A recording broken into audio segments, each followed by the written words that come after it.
Is that Garf?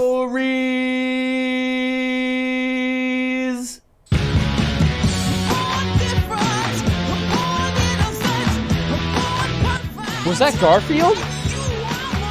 Damn, I knew the movie sucked, but I didn't remember it being that bad. Holy shit.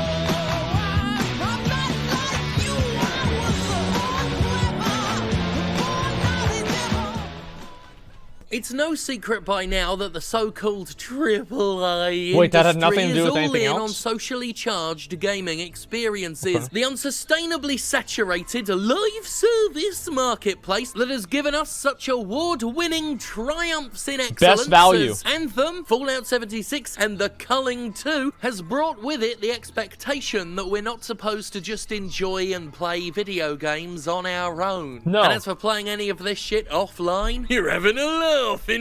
We're supposed to enjoy. Look, I like playing online games. Like, to be honest, I could never imagine myself playing offline games. You know, this is 2019, and you know, in my mind, there might only be two genders, but there's only one way of playing games, and that's online.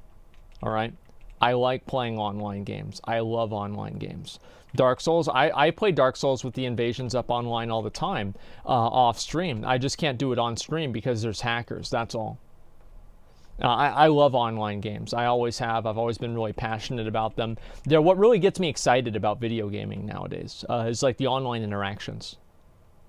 Them with other people around the world, constantly connected, whether we like people or not. People have been playing video games with and against each other for decades. Yes. Of course, the concept of multiplayer is nothing new, but we're beyond simple multiplayer these days. We're expected to interact with each other on more casual, albeit more pervasive and complex levels. The That's rise right. of social media platforms like Twitter and Facebook means we're more connected than ever, more exposed to each other's bullshit, and video games want a slice of that action. If you were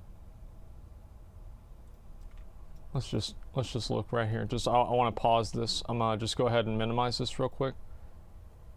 Let's see right here. Let's go over to here, and we'll look at the what's the system. How do you set up Twitter integration? I actually have no fucking idea how to set up Twitter integration. I have no fucking clue. I'm just thinking about that. Like, I've never even tried to do it. But, like, WoW did the same thing in fucking WoD, dude. Like, everybody wants to get people on social media talking about their games. They basically want to use people as advertisements. to ask Electronic Arts CEO Andrew Wilson about it, it's something we're all begging for. In a so-called candid interview with the uncannily robotic executive, Wilson justified his company's push toward more social experiences as something the market demands, and he pushes this angle hard. The word social comes up no less than 9 times in the interview as Android Wilson deploys his narrative. Once you get to the point where social interaction is really, really important, then you discover that network effect in the context of games is as important as it is for Facebook, or Snapchat, or Twitter, or any of these other social grounds, he said. Once you come to terms with that, what you understand is that people will come together to consume this content together, and they will want to stay and continue Am I being assimilated right now? And fuel those relationships as part of that. The reality is that it's going to mean games as service is going to be foundational to our industry, because that is how you will fulfill the motivations of who have social interaction at the very core of why many of them play games for much of the time they play. Wilson is saying social networking is just as important in a video game as it is on Facebook, which is one hell of a bold take. Yeah, because I really want to make sure that I'm networking with Kyle, the 14-year-old from Wisconsin who pisses Mountain Dew and bleeds fucking G Fuel. Like, oh yeah, I'm sure that's exactly what I'm looking to do, right? I really want to interact with Kyle. I mean, these fucking things, like these social networks, it's very simple. They want people to go online and talk about their games, to use people's social media presences as a vehicle to advertise their fucking game. Like, that's what's going on. That's what it's about. That's why they care, all right? It's not about, oh, they want to bring people together. The only thing they want to bring together is people's wallets or their wallets and other people's money. That's the only thing they give a fuck about. Now, there seems to be no real evidence for his belief that it's that important. Outside of financial reasons, but we'll get to that. He just states it like it's a given, a fact, something we've all already accepted. Now, and this is a WoW stream. This is a WoW, like a WoW, like, channel, whatever. So, like, a lot of us are actually friendly towards the idea of social interaction in games. But there are some games that you don't need social interaction for. For example, Sonic. I don't need to have a Twitter account connected to my Sonic account. All I need to do is go fast. That's it. There's a million other games like that too. You don't need a Doom. Yeah, Doom 1 and 2, Tetris. So you play against other people in Tetris. There are plenty of games that don't need to have social media integration built into them. Personally, I'd love to know who he asked to reach this conclusion, a conclusion he's already treating as something obvious, something irrefutable, something we've all got to acknowledge. I'd love to know which video game players are going around saying, I really love Fallout, but I wish it were more like Twitter. Actually, I'd love to meet anyone who wishes something was more like fucking Twitter. I've certainly never been asked, and frankly, if I were, I'd answer with a resounding fuck no. Fuck no, do I need exposure to more human beings when I decide to play a video game? If anything, the existence of Twitter and Facebook should be an argument for less social interaction in our escapist entertainment, where the key word is escape. I'd much rather get lost in my own solo experience after dealing with fucking people all day long. There's a lot of escapism that comes into video games, right? A lot of people like to play a video game to get the fuck away from other people. You know what I mean? It's like you sit there, this is how I've been at least. Like, I'll sit there and I'm not gonna give a fuck. Like, I can sit there, I can have an annoying day that pisses me off, and I can sit down on WoW and I can take my anger out on my level 110 rogue on a level 60 character questing in Hellfire Peninsula, and I pop him the fuck off and I feel better about myself. Maybe I do some world quests, maybe I achieve a small goal in the game, right? I do something that's going to take my mind off of the bullshit that I've just had to endure. And these are good things. These are very good things. Escapism is important. And he's right whenever you say that whenever you introduce these real life constructs into the video games, it makes the, I guess like the escapism more transparent. Because whenever you have a million pop culture references and Twitter integration and, you know, live stream bonus items and then items in the game that just look like the logos from the different esports organizations that are competing on a professional level about the game, you're not playing a game on the same level as you were in, you know, like 2001, for example. Social interaction coming at our asses, and it's becoming more and more evident through the prevalence of social networking and the horror it brings that the biggest mistake humanity ever made was getting to know itself better. That's true. I expect Wilson and game industry executives like him to increasingly lean on the idea that we, the people, demand more social interactions in our games. In a recent interview, Ubisoft CEO Yves Guillemot beamed about how tech advancements for game hardware offer more intelligent game worlds with deeper systems, the ability to play with more friends, and have more social interactions. Wahoo! That's not bad. Like, that's not bad at all. I think that, like, having, like, the social interactions and, like, interacting with people and everything, that's good. Like, how is that bad? The issue, right, in my opinion, right, I don't know what his opinion is on it, we'll see, but in my opinion, I don't like whenever you have these fucking games and they're built around, like, real life social systems, right, like Twitter and Facebook and shit. Like, social integration into video games is fine, but I do also know that I'm a bit of a, you know, an anomaly. Many people like to play games solo by themselves without anybody else. They like single player games. I'm not a person into that kind of stuff, but other people are, and I guess I can respect that, right? By the way, can somebody invite Crack Monkey on Kel'Thuzad to a realm that has Rustfeather and or the Arachnid Harvester up? I'm trying to kill them on this character. Similar to the ways in which the industry pushed the whole single-player games are dead bullshit, the industry is going to work overtime to sell this idea that video games must be, in their own twist. Here's why they do that. This is the reason why they do that. I want to say this. This is simple. Last 20 minutes. No, it hasn't been 20 minutes. It's been a little bit longer. Here's why they do it. Is because they want people to. It's like multiplayer games do better on Twitch. They do better on YouTube. And that type of advertising is basically free advertising for those companies. So what they do is they want to make games that are the next Fortnite. Like every game developer out there right now is, how can we make the next Fortnite? That's all they care about. That's what they're all about, because they want to be able to make money. And that's why I think they're doing it so much like this. It's just because of this. Yeah, Mount God, by the way. I'm going to get the mount here. Way social media platforms. And while there is and always will be plenty of room in the marketplace for social interaction, multiplayer, and live service games, I fully believe there's a reason why cyborgs like Andrew Wilson are yelling the word social at any given opportunity. I wonder why. Normalizing the idea that it's an expected feature of pretty much every mainstream game churned out. The reason is, of course, money. More specifically, money from so-called whales, the customers prized by game makers for their willingness to spend large amounts of money on in-game purchases. Yep, it all comes down once again to flogging microtransactions. I would have never expected that. And if we take a look at a little talk given by Jussi Lakonen? Jussi? Metal Gear? Anyway, if you take a look at this talk, it'll show exactly why publishers are so interested in social networking. About the money curve on how you make revenue on free-to-play games, you got non-payers, you got moderate payers, you got heavy payers, and you got even what we call super whales. What makes these people... A super whale?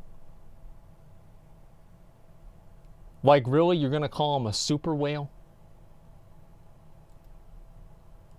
I don't know why. I think that's fucking funny. Super whales. And they don't even have like that. Yeah, heavy payers. Like, they don't even have normal whales. There's just like heavy payers and then super whales. We need to watch this one too. I don't know when we'll have time for it, but we'll have to watch it soon. People tick, and how do you attract them? The people who spend money. Yeah. How do whales find your game? What is engagement to these people? What makes them tick? And how do they share? So, I want to just stop right here and talk to you about the focus. This is a seminar or some sort of like a whatever the fuck, right? Presentation about video games, and the focus on this is not how to attract a lot of players. It's not how to create a rewarding experience. It's how to attract super whales. That's it. That's what their focus is. That's what they care about. I'm going to try to complete the loop. How do those people find, how do they get stuck, and how do they bring more people into a game? How do they get stuck?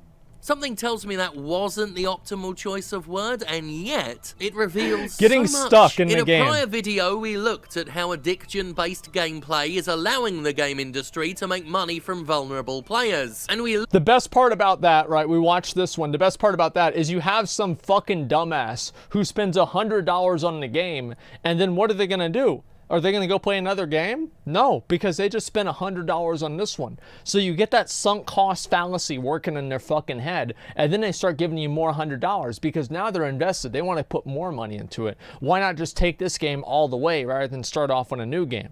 Right? This is the same thing that I am with WoW, right? Like, I don't want to play another game because I'm just so fucking invested in WoW. Instead of wasting $100, I waste 100 hours. Looked at a gloating presentation given by a mobile studio CEO, Torolf Jernström, who explained in shocking and disgusting detail how in-game purchases psychologically trick people into spending money. Lakonen's talk, titled Getting Inside the Heads of F2P Players Who Spend $50 a Month, is less despicable in comparison, but it's nonetheless an eye-opener in relation to this push for social networking that we've seen in games. Getting inside their heads. You have to figure out what makes that dumb fucking super whale tick. What's gonna just get his dick hard whenever he fucking sends you another $50 for the month, man.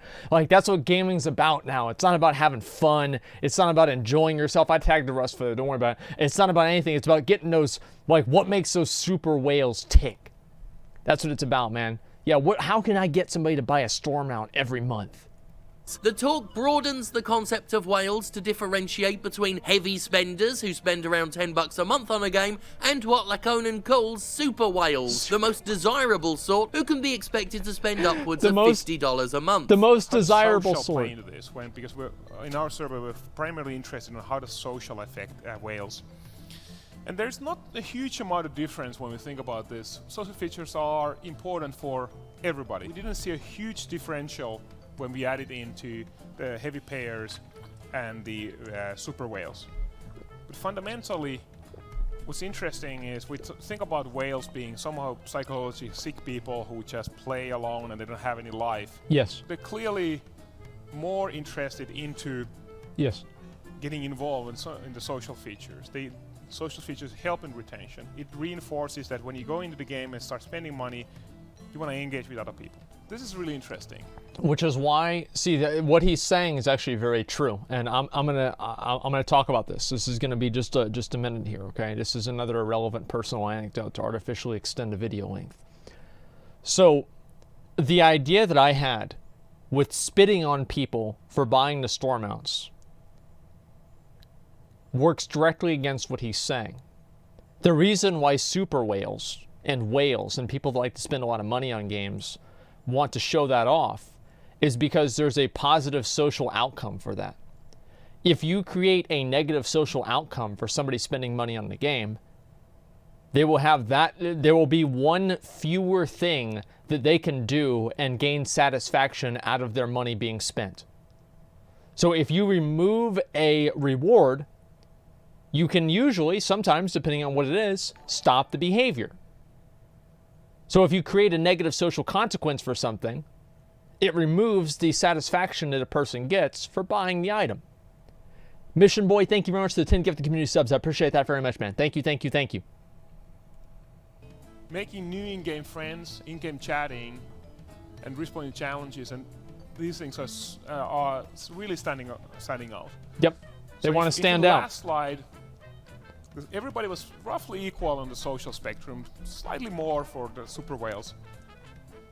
Then, when we started really looking into specific features, the super whales are really starting to stand apart. Here, the whale hunter discusses that social networking is something whales of all stripes love. He also tries to push back on the idea that whale hunting is problematic and targets the psychologically vulnerable because whales have friends, which isn't really a justification. Many problem gamblers and shopping addicts have friends. In fact, social media... I think what they're trying to say is that, like, people that are whales are just like Wall Street executives with too much money on their hands, and so they don't mind spending $200 on some sort of a phone game, right? That's what they're trying to say, but as usual, they're not really doing a very good job saying it. And it doesn't mean that those people don't gamble as well. Your addiction is itself a thing. Just being social doesn't mean you can't be unethically targeted by predatory monetization, but I digress. Wait, I got 20 gifted subs? Holy shit, thank you, man. Thank you very much, Mission Boy. Thank you, dude. Sorry, I missed that. I sure it seems muted for catch. Thank you, Ozzyman, for the 5. I don't watch videos, though. Or, sorry, I don't watch submitted videos. Mission Boy, thank you so much for the 20 subs, man. Sorry, I must have read that wrong. My apologies. Thank you so much. The point is, social interaction isn't so attractive to the industry because we're all necessarily demanding it, but it's sure as hell important to the industry because the whales seemingly like it. And there it is. Mission Boy with the other 20 gifted community subs. Thank you so much, man. Thank you, dude. I want you guys to listen to what he's saying here and then listen to this. Because the whales are the ones that bring in the most money, they are the ones that the games are designed around. So whenever you look at a new video game and you see a monetization scheme, think about how does this bring in whales? Meaty Steve with the 21 gifted community subs. Thank you so much, man. Holy shit. Thank you, Meaty Steve and Mission Boy. God damn, I appreciate it, guys. Thank you so much. Yeah, 21. One and up on them, man. Yeah, super whales, exactly. As always, I'd like to take a moment just to point out how dehumanizing I think the term whales is. I'm just surprised that the industry hasn't dropped the veil over its contempt and just started calling them cattle. Whether it be things like Clash of Clans providing clan system where you can buddy up with other people or with your existing friends, or it may be the new MOBA type of games that are coming along, they're all tapping into this feature which are about playing together or playing against somebody. And to Yep. me, that's something. If you're working towards a free-to-play game that really you have to think about whales.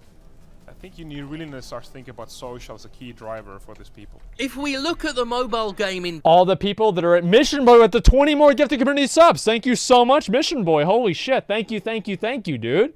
I appreciate that. Thank you, dude. Yeah, by the way, good pause here. Yeah. The social interactions with like these different types of games and everything are what really keeps those people engaged. That's the same reason why people like posting screenshots on WoW whenever they get an item that's really special to them, or like they get invincible or something like that. So whales get that same sense of satisfaction or fulfillment whenever they're able to post that they were able to buy something in the game. Right, there it is. Thank you very much, Mission Boy, again. Thank you, super. People give subs to whales of Twitch. They're something. They're the saints of Twitch, okay? They give everybody else the ability to use my emotes. And it's a true privilege to be able to use Asmon L. You know, it's really, really special. Truly amazing.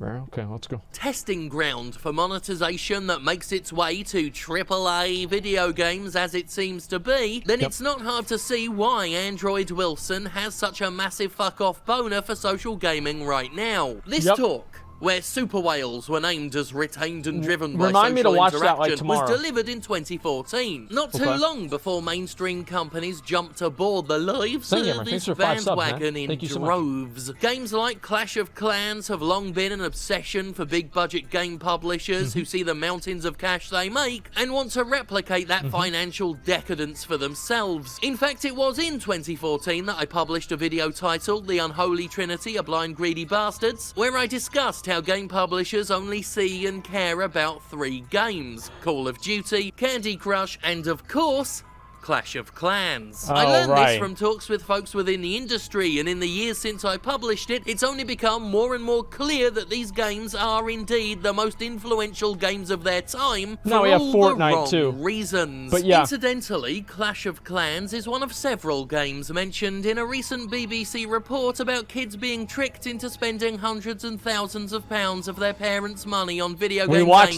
specifically at children. And also, totally incidentally, we're seeing ever more so-called AAA games doing the same thing, especially FIFA, which is rated as suitable for kids aged 3 and up, yet thanks to in-game gambling now needs more parental supervision than fucking Doom ever did.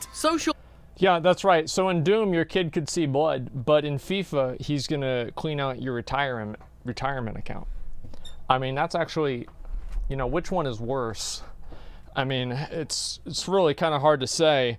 I mean, here's the thing with like FIFA and these other fucking games, dude, is that they want to target a casual audience. Nobody wants to really go after neckbeards because neckbeards see through this stuff. Neckbeards want to earn things. They care about this kind of stuff. They want to go for a casual audience that watches reality TV and listens to mainstream news. That's what they are going after. And I know this sounds like really, really conspiracy driven, but I almost feel like Blizzard has intentionally alienated the hardcore types of their games so they can push out more free-to-play features in a paid game and not have as many people complaining about it. I know that's like super, like, I don't know, like tinfoil hat, but that's the way that I see things, okay? Networking also brings with it social pressure. For many years, people have argued microtransactions and loot boxes are okay if the items are just cosmetic. And I've pushed back against that defense the whole time. Cosmetics are particularly insidious because they create a haves and have-nots economy where people are pressured into spending to keep up with their friends. Think about this. What really is the difference between like a Lamborghini and a Toyota Corolla? It's basically cosmetic. I mean, really, it's cosmetic. Like, you can't drive 200 miles an hour in a Lamborghini. You have to obey the traffic laws. Like, no, really, think about it. Like, functionally, it's cosmetic. Like, yes, obviously, Lamborghini can go faster and, you know, everything like that. But you still have to obey the traffic laws. You still can't do all kinds of crazy shit that the Lamborghini is, like, created to do. Like, you don't have to? Yeah, you do. Not for Germans. Yeah, exactly. Track days. You bring it to track, my God, okay. Well, just take any other car, a Corvette. Think about a Porsche. Lamborghini is an extreme example. The expensive cars that people buy are mostly to show status. Like, are we really going to debate the fact that people buy expensive cars to show off social status? Are you guys really thinking that doesn't happen? They're doing it for a cosmetic reason. Cosmetics drive everything. Why do you think, oh, wait, you buy a Gucci handbag for $1,700? Is it really that much better than a normal handbag at Target? No, but it shows other people that you're better than they are because you can buy Gucci and they can't. It's cosmetic. Functionally, it's all cosmetic. A few people called me an idiot for arguing this back in the day, but now we're in an age where kids at school are being bullied for not having any premium skins in Fortnite, where default... Imagine kids bullying each other for who can spend the most money on fake products you don't even own on a for-profit corporation. Like, if I was a gaming executive, holy fuck, dude, I would dream of that. Imagine, like, you know, a completely, like, organic social pressure to give you money. That's beautiful. Has become a derogatory term for those who don't spend on in-game items. And all this time, men like Torolf the Ernstrom were explicitly instructing developers on how to use peer pressure to their financial advantage. We are herd animals. We tend to do what all of the others do. You all sit quiet listening to me because that's what all of the other guys do here. Thanks for fun. It's obvious. Especially when people are similar to us. We've seen this before. This means that you should have the socially accepted way of behaving in your game should be paying. You want to tell people, for instance, when a clan member of theirs spend IAP money, you want the whole clan to know. Because remember what we did whenever I said this the first time? Let's see, Sizets, thank you very much for resubscribing. Rolly Rods, Skipfoot, HD, Gotcher, thanks for the $3, man. Dangerous part of monetization that targets people with addictive tendencies. Unfortunately, whales are not just rich people. I know people that are not well off that are blowing 5K on a mobile game. They have remorse similar to gambling loss. Yeah, it's the same thing on Twitch. Everybody does this. In order to get people to pay more money, you create some sort of like a social advantage they have for doing that. I mean, like, obviously, it just makes sense. I guess it's the other one over there. Just a second. Yeah, it's just common sense. 8.2.5 PTR. We'll look at the patch notes after this, okay? Let me just focus on this right now, though. Then that becomes the socially acceptable way of behaving. Yep. You absolutely do not want to tell them that the majority of people in your game never spend money. No. That's poison. Never tell them that. Yeah, everybody in this chat is subbed. Now. Of course, the ability for social interaction to coax money out of people is a fairly old concept. It's how some of the most evil names in the game industry got their start. In 2009, 10 years ago, Farmville arrived to ruin the world. A seductive... Sorry, guys, just want to have a quick midlife crisis, realizing 2009 was 10 years ago.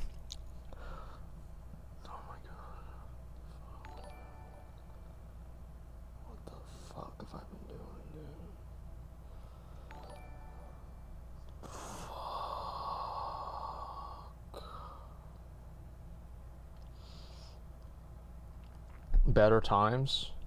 2009 wasn't even a good year for me. It was a bad year. The only good thing about 2009 was my guild getting back together and WoW. 2009 fucking sucked. 2010 was badass though. Addictive farm management sim, much of what microtransaction-fueled games are known for were popularized, maybe not invented, but entirely popularized by Zynga's Facebook-based agriculture up. Premium currencies, frustrating wait periods on activities, purchasable items. It was a classic free-to-play structure that would mutate into the fucked-up addiction-based economies that now rake in billions and billions of dollars for companies like EA and Activision. The good part about Farmville is that it targeted people that weren't used to the different mechanisms and mechanics that video games usually have. So Farmville did a really good job at getting people that weren't gamers involved and addicted to the game, because it's like kind of like Animal Crossing or whatever. It gets old people, it gets soccer moms, it gets the non-traditional gamers invested and addicted to the game. And that's where you really make the most money, because they haven't been fucked over a million times, so they're willing to just do whatever the hell. You know what I mean? That's what that's what makes Farmville so special. And of course, Farmville was inherently social in its structure, being housed most famously on Facebook, and utilising Facebook's own features to spread knowledge of the game to everyone on the network. Players were encouraged to spam their friends with requests and would gain rewards for helping each other out. It kept people playing, it had them keeping up with each other, and naturally, it made a shit ton of cash in the process. At its peak, Farmville boasted 83.76 million active users a month, and while its popularity declined sharply after 2011, the legacy it left behind, the lessons it taught the industry, are stronger than ever. Its addictive gameplay loop of repetitive busywork and chores has been replicated thousands of times over in the intervening decade, taken to new peaks of audacity with mindlessly cyclical premium games like Anthem, which unmistakably share huge amounts of DNA with Farmville. Many, if not most, of these modern live service games are just Farmville writ large. They might have combat added in, more shit to do, and a bit of narrative draped around it, but the philosophy is the same. When microtransactions came to Dead Space 3, Visceral's John Calhoun notoriously tried to justify them by saying mobile gamers expected them, so they were added to the distinctly non-mobile game. There's a lot of players out there, especially players coming from mobile games, who are accustomed to microtransactions, Calhoun. They're used to getting fucked in the ass, so why aren't you like everybody else? Just get used to it.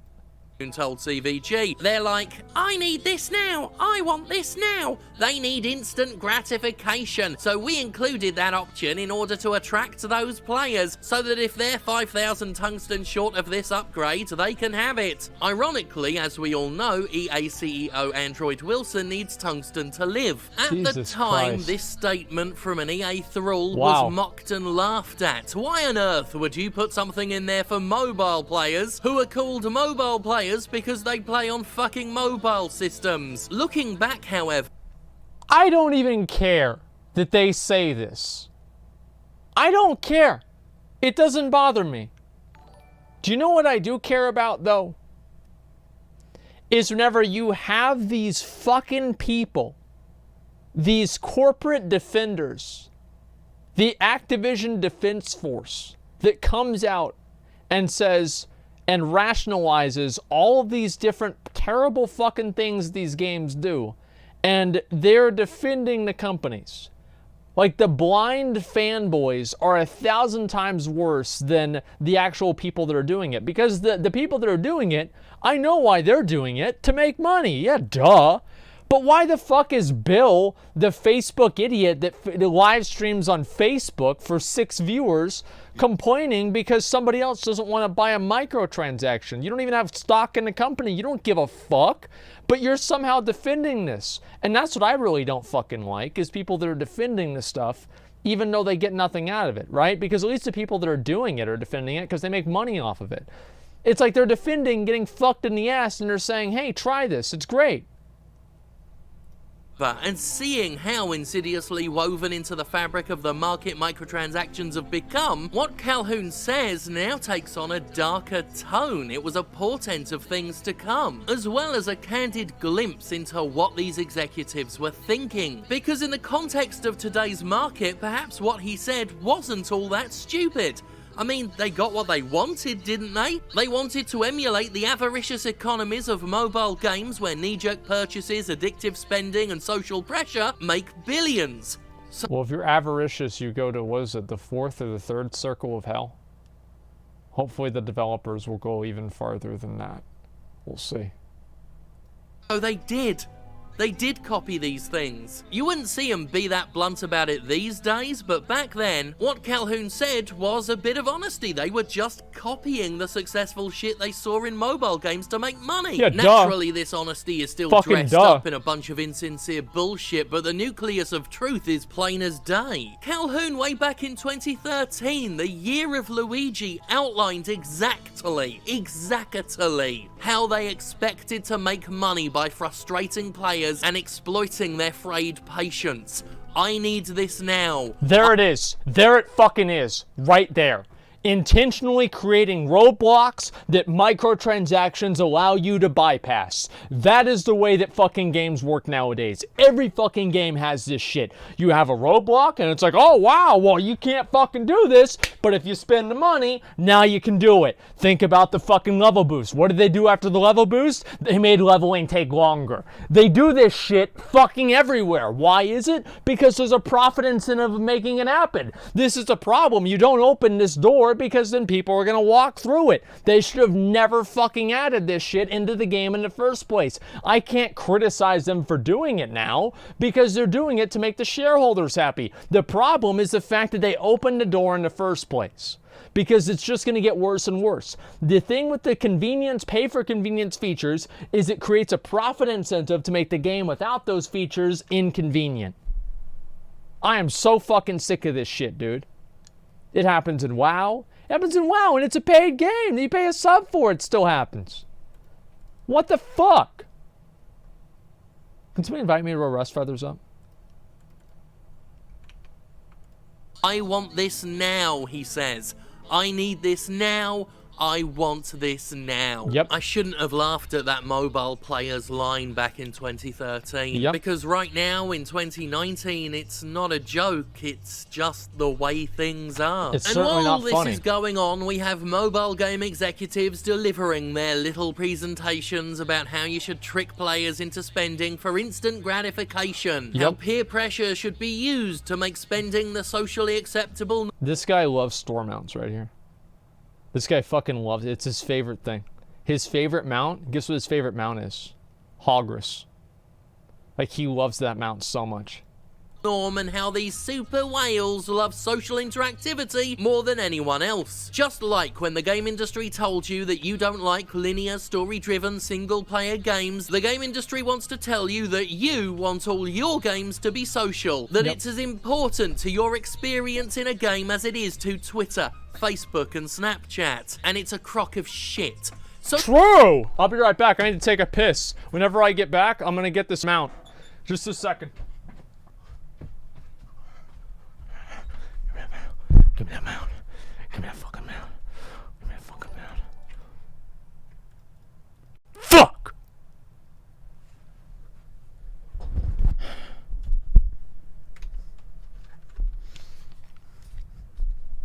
social gaming has its place, but its mass adoption by the AAA game industry is a fucking scam. A long con. Yet another way, on top of the by now absurd number of ways in which video game publishers plan to swindle, trick, and seduce cash out of you. And just to reiterate the most important aspect, I don't like people. Who fucking does? As we firmly established over the years, game publishers don't produce things simply because people want them.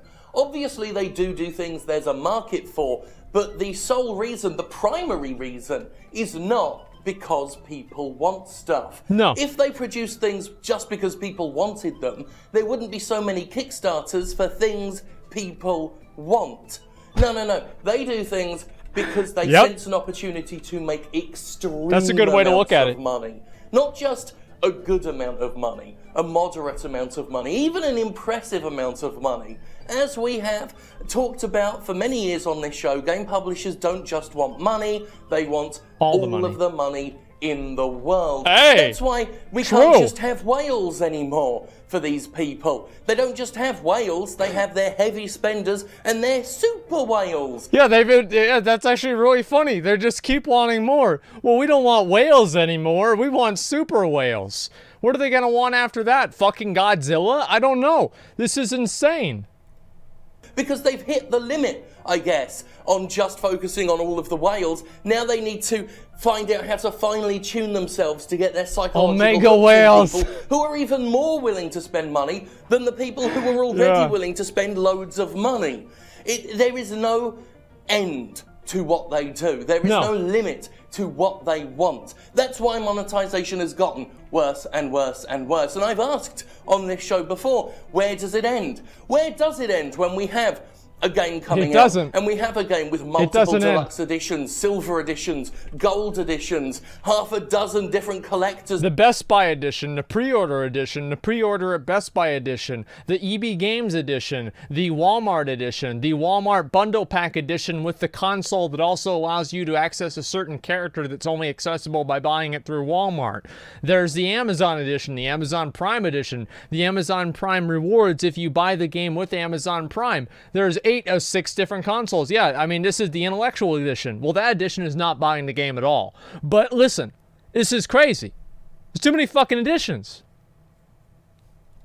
Editions, microtransactions, season passes, sponsored tie-ins with energy drinks, and of course loot boxes as an evolution of the microtransactions, because simply making perpetual money off people wasn't enough. While multiplayer and social networking even in games does have a place, it's becoming quite clear that these things are mass adopted not because they have a place, but because they can be used to displace what video games are in order to trick and swindle more and more money out of people. This whole social networking approach to video games, while not widely adopted, while not so deeply baked into games yet, it's something I think is coming. It's something these publishers definitely are keeping their eye on. When you have Andrew Wilson saying that social networking is just as important in games as it is on actual social media platforms.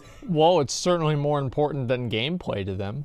That's true. You can sort of smell where the wind is blowing. And yes, I meant to say smell which way the wind is blowing, because the moment the wind blows in your direction, you can just pick up the hint of shit from the horizon. Because that's what big, massive game publishers are doing right now. Shit. Utter, outright shit. Anyway, thank you to the people in Alabama who came out, Jimquisition fans who came out to the Piedmont show in Alabama, where Sterling appeared for Pro South Wrestling. If you're in Pittsburgh, August 3rd at the Rise Stronghold. Why not come and check it out? It'll probably maybe be good. And Hey. you can all, whether you're there That's or as committal not, as me. thank God for me. Wouldn't that be nice for you, Goddamn thick venom. Okay, dude. Okay, dude. Everybody's thinking about me. Okay.